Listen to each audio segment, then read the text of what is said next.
When was the last time you played a zombie game? Here's a better question. When was the last time you played a zombie game and even realized it was about zombies? I would bet that you've played a game that focused on zombies, and the zombies didn't even enter your mind as part of the game itself. They were a set dressing with no more gameplay effect than a robot or a killer mutant. In fact, in a lot of zombie games, they might as well be robots or killer mutants. Zombies as a gaming mechanic are essentially thrown in to provide the gamer lots of things to kill, little reason not to kill them, and gore. You can shoot a hole through a zombie without feeling a thing. This is sad. Zombies are scary, or at least they should be. When you break down what a zombie really is, it's terrifying. Zombies are your friends, your neighbors, your family, your local barista. Only they're dead, and they want to kill you too. It's a perversion of death in that your close friend is no longer with you, and yet there he is, coming towards you. They look the same, they stare at you through eyes that saw you only as a friend, and now only as food. Zombies are the ultimate betrayal of expectation. This person was important to you, they sheltered you or listened to your problems and shared in your successes. And that person is now going to try to eat you. And yet zombies in games tend to fall into one of two categories. They are props that can harm your character, easy to avoid yet used as a timer to ensure you keep moving. They're never hard to kill, and they generally just try to make random places somewhat unsafe. You can't stand there and walk away from the computer for a few minutes, or the shuffling horde will eventually surround you and you will die. The second incarnation is the 28 days later rage zombie, something that actively attacks you. Usually these zombies require you to do a lot more damage to them, either with headshots or dismemberments, sometimes just being plain old bullet sponges. And the idea of them is to provide a melee, horde mentality enemy, something that doesn't require a lot of tactics to defeat. They just swarm towards you and you kill them,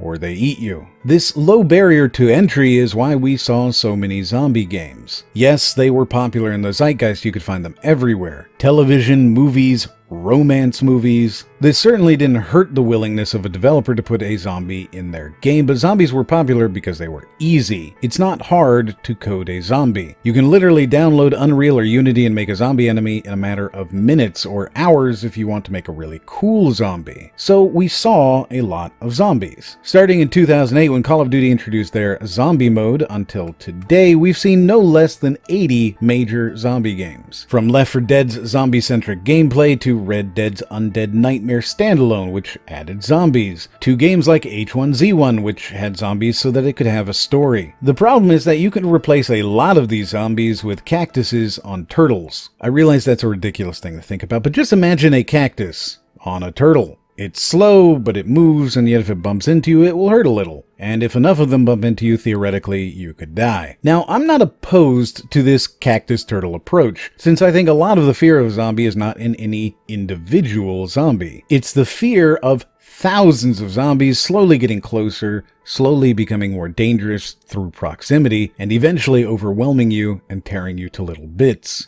and then eating you. Being eaten is a pretty scary fate. And yet no game really has the zombie down. Perhaps ironically, the best zombie game I've ever played is Stubbs the Zombie, and the reason is that you are the zombie. That means you can get into the mindset of a zombie and attempt to eat the world's brains. The Cactus-Turtle zombie can be scary, and it can be really scary when it's done correctly. State of Decay and its sequel tried to instill this fear by having roving hordes of zombies that slowly encroach on your safe zones, and no single spot is safe forever. Yes, you can clear out an area and it won't have zombies for a bit, but eventually they always come back to bite you. Dying Light tried to make zombies feel ever-present by making combat the least efficient option, instead focusing on running away in a really cool way. A lot of these zombie games try to ratchet up the difficulty into a full frontal assault at night, making the zombies' eyes turn red and giving them a speed boost or damage increase or more health. This is, I believe, the sign that game developers aren't really sure how to make a zombie scary. If your zombies are nothing more than an environmental danger, like a stone you might trip over if you're not paying attention, then why not give them a period of time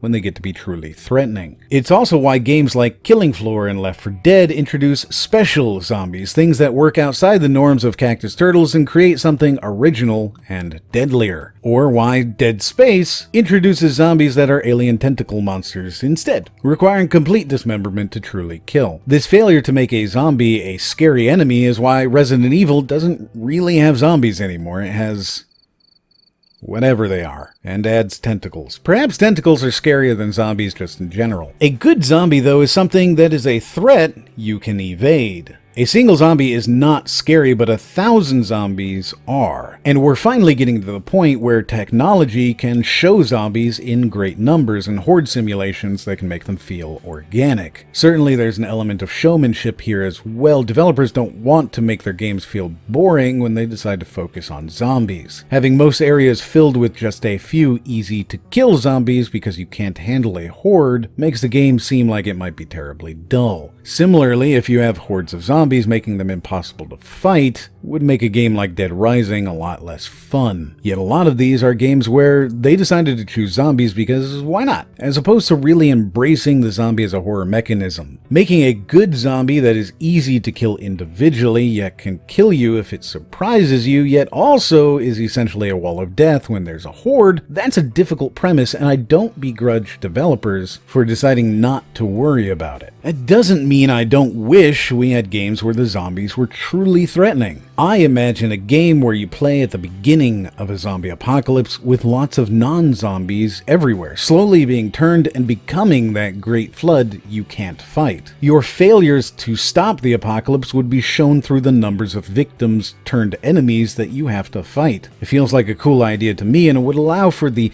natural ramping of difficulty exclusively through canon zombie features. Namely, they get more dangerous as there are more of them. It would also allow for a feature almost always thrown out of the zombie genre entirely: the fact that zombies turn people into zombies. I want to play that game. Unfortunately, it seems we're going to continue to be fed games like Black Ops and its zombie mode. This isn't an unfun game mode, but it's not really a zombie game either. It could totally be replaced with robots and the game itself would be no different. What's your favorite zombie game? Does it require zombies to actually function? Are the zombies, zombies? Or could you replace them with cactuses on robotic turtles and see basically no difference? I'm excited to hear. Leave me a comment. If you liked this video, please consider liking and sharing it. Much like zombies, you've got to spread the virus in order to see growth. Go, my zombie viewers, spread us so that we might take over the world. If you didn't like this video, then don't do either of those. But if you did, you can watch another one in the corner right now. And as always, we'll see you on the next one.